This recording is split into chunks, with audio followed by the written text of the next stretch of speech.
सभी को नमस्ते। Praise the Lord. आइए परमेश्वर के वचन को देखेंगे। निर्गमन का पुस्तक अध्याय 25:1 से देखिए, लिखा गया यहाँ पर कि यहोवा ने मूसा से कहा, इस्राएलियों से यह कहना कि मेरे लिए भेंट लाएं, जितने अपनी इच्छा से देना चाहे उन्हीं सबों से मेरी भेंट लेना।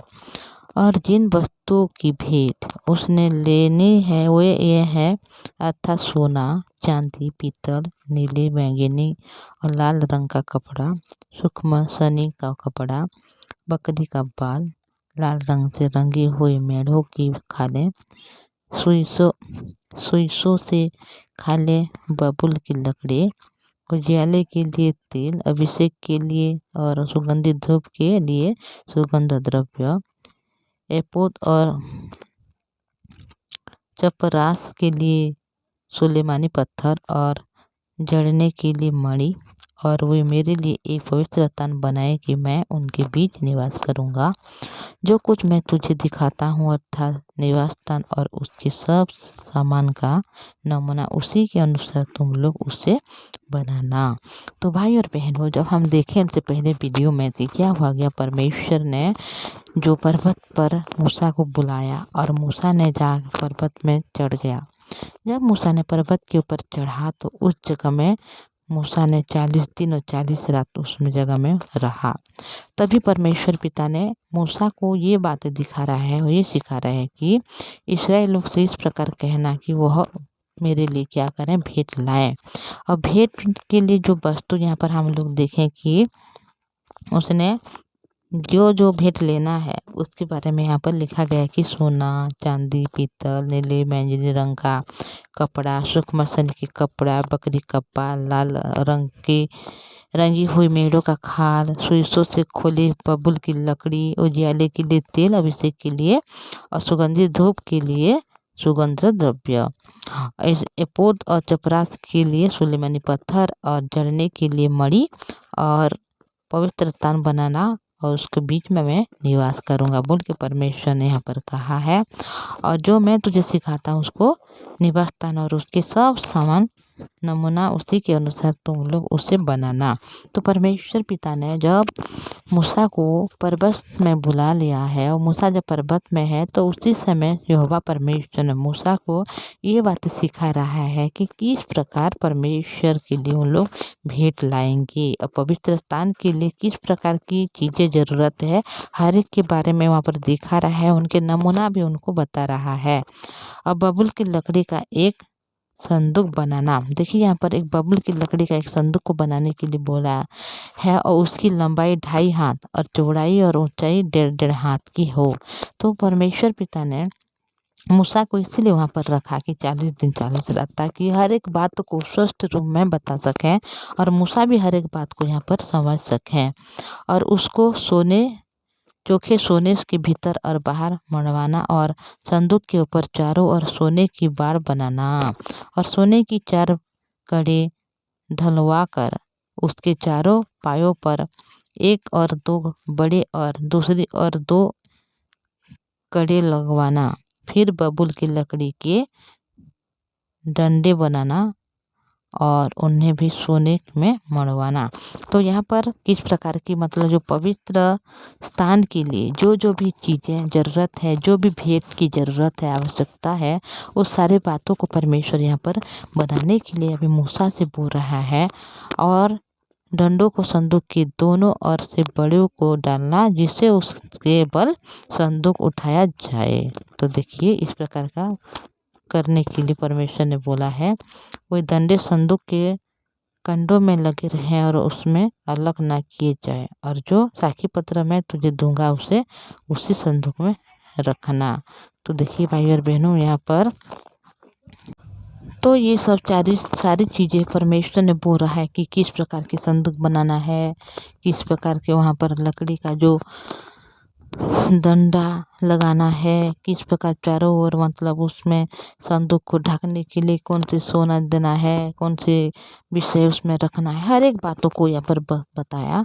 और बोल रहे हैं कि जो साखी पत्र मैं तुझे दूंगा उसको क्या करना, संदूक में रखना।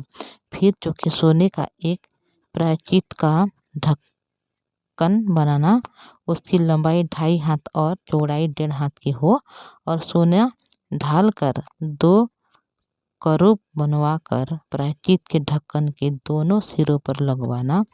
एक करूब एक सिरे पर और दूसरा करूब दूसरे सिरे पर लगवाना और करूब को और प्रायश्चित के ढकने का एक ही टुकड़े से बनवाकर उसके दोनों सिरे पर लगवाना और उस करूब को पंखों ऊपर से ऐसे फैले हुए बने कि प्रायश्चित का ढकना उनसे ढका रहे और उसके मुख आमने सामने और प्रायश्चित के ढक्कन की ओर रहे और प्रायश्चित के ढकने के संदूक के ऊपर लगवाना और जो साखी पत्र मैं तुझे दूंगा उसे संदूक के भीतर रखना।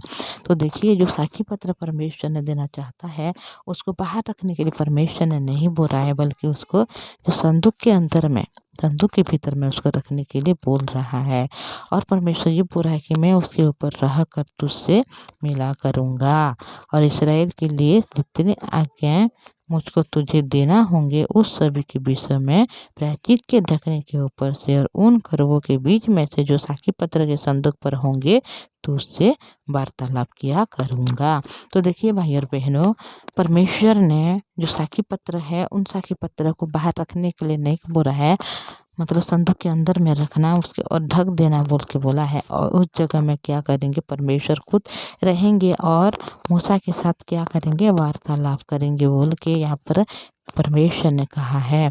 फिर बबूल की लकड़ी की एक मेज बनवाने के लिए परमेश्वर ने यहाँ पर कहा और उसकी लंबाई 2 हाथ का होगा और उसकी चौड़ाई 1 हाथ का होगा और उसके 1.5 हाथ का होगा बोल के यहाँ पर परमेश्वर ने कहा।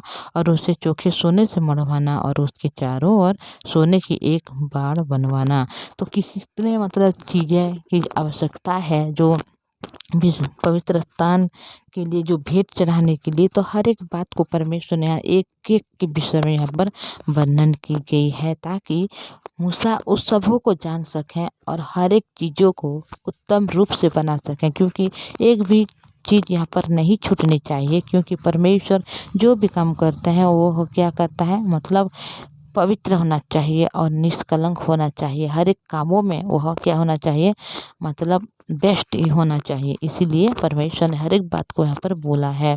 और उसके चारों ओर 4 अंगुल चौड़ा की एक पटरी बनवाना और इस पटरी के चारों ओर सोने की एक बाड़ बनवाना और सोने के 4 कड़े बनवा कर मेज के उन चारों कोनों में लगवाना जो उसके चारों पायों में होंगे। वही कड़ी पटरी के पास ही हो और दंडों के घरों का काम दे और मेज उन्हीं के बल उठाई जाए। दंडों के बबूल की लकड़ी के बनवाकर सोने से मढ़ाना और मेज उन्हें उठाई जाए, जिसके परात के धूपदान और चमचे और उड़ेलने की कटोरी सब चोखे सोने से बनवाना और मेज पर में मेरे आगे भेंट की सेटियाँ नित्य रख देना। देखिए भाई और बहनों, जब वचन को हम पढ़ रहे हैं धीरे धीरे करके, तो हमें ऐसा लग रहा है कि अगर कोई बाइबल के बारे में कुछ नहीं जाना होगा, कुछ नहीं सुना होगा, तो ये कौन सी बारे में ये लिखा गया है बोल के उनके मन में थोड़ी सी व्याकुलता होगी। पर परमेश्वर का वचन उत्तम है भाई और बहनों। परमेश्वर का वचन के जैसा और दुनिया में कोई नहीं है। ये जो सारे वचन है, ये वचन ही परमेश्वर के द्वारा लिखी गई है और उस वचन के द्वारा हम लोग जीवन को पा सकते हैं। परमेश्वर क्यों ये बात बोल रहे हैं, हम आगे हर एक बात को जानेंगे, क्योंकि परमेश्वर जो भी काम करता है हर एक कामों के पीछे एक मतलब बड़ी वजह रहती है। और परमेश्वर हर एक कामों के द्वारा हमें सिखाना चाहता है, बताना चाहता है कि जो भी यहाँ पर लिखा गया हर एक बात, हर एक चीज़ें व्यर्थ नहीं है। ये हमारे जीवन की सबसे अद्भुत, जीवन में जो अद्भुत रीति से काम करेंगे हमारे जीवन में, जब इतना उसका समय आएगा, उसका टाइम आएगा। तो भाई और बहनों, इस वचन को हम सुने और जाने, क्योंकि परमेश्वर का वचन कभी भी मतलब हमें कोई भी मतलब क्षति नहीं करेगा, कुछ भी बातों में हमें कोई नहीं झुकाएगा, क्योंकि परमेश्वर का वचन उत्तम है और इस वचन के द्वारा ही हम लोग सब काम को कर सकते हैं, पा सकते हैं। तो परमेश्वर ये इस बात को बता रहा है कि पवित्र स्थान के लिए कैसे करके भेंट को लाना है भाई और बहनों। तो ये जो भेंट के बारे में यहाँ पर लिखा गया है कि कैसे संदूक बनाना है, कैसे सोने से मढ़ावा हुआ ऊंचाई उसका कितना है, लंबाई उसका कितना है और जो मेज कैसे सजाएंगे, हर एक बात को यहाँ पर लिखा गया है। ये बात इसके लिए है भाई और बहनों, क्योंकि मूसा ने जाके वहाँ पर पर्वत पर रहा है और 40 दिन 40 रात वहाँ पर रहा है।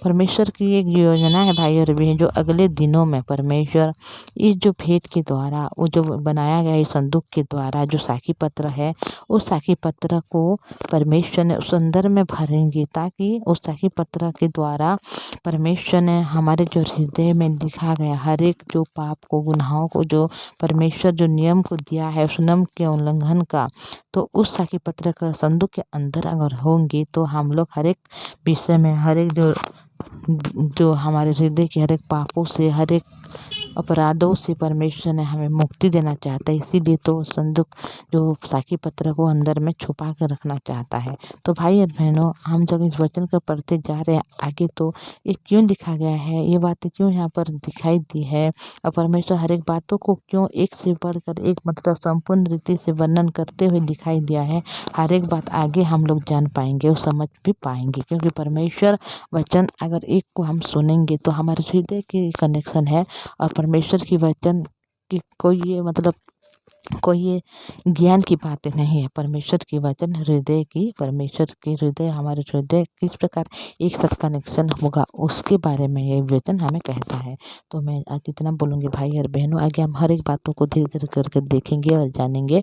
तो मैं आपको एक रिक्वेस्ट करना चाहूँगी, अगर आप इस चैनल में नए आए हैं तो इस चैनल को सब्सक्राइब कीजिए, लाइक और शेयर कीजिएगा। तो भाई और बहनों, हम लोग प्रार्थना में जाएंगे, आइए प्रार्थना करेंगे। धन्यवाद प्रभु जी, आपकी दया करुणा के लिए, संभाला अनुग्रह आशीष भी दिया पिता, आपके जीवित वचन को दे रहे प्रभु। हमारे जो भाई बहन वचन को सुन रहे पिता, उनको आशीष दीजिए, उनके हृदय मन को बनाइए प्रभु जी, ताकि लोग प्रभु जी इस वचन को समझने वाले बने प्रभु, अपने ज्ञान से नहीं, अपने बुद्धि से नहीं, बल्कि हृदय की गहराई से उन लोग जैसे समझ सके प्रभु, आप उनके हृदय मन को बनाइए प्रभु जी। वचन मनुष्य के हृदय के साथ कनेक्शन रहता है, और ये वचन के द्वारा मनुष्य जीवन को पाता है, आशीष को पाता है, रोग से छुटकारा पाता है, दुखों से शांति पाती है प्रभु जी। हमारे भाई बहन को ये सारी चीज़ें आपने देने के लिए वचन को दिया है, इसलिए आपके पवित्र नाम को देते हो। हमारे भाई बहन के जीवन में हर एक दुख को आपने दूर किया, अनुग्रह किया, आशीष किया प्रभु, उनके सारे परिवार को संभाल कर रखा है, इसलिए धन्यवाद करते हुए ये प्रार्थना प्रभु यीशु मसीह के नाम से मांगते हैं, आमीन। सबको प्रेज़ द लॉर्ड, जय मसीह की। Thank you.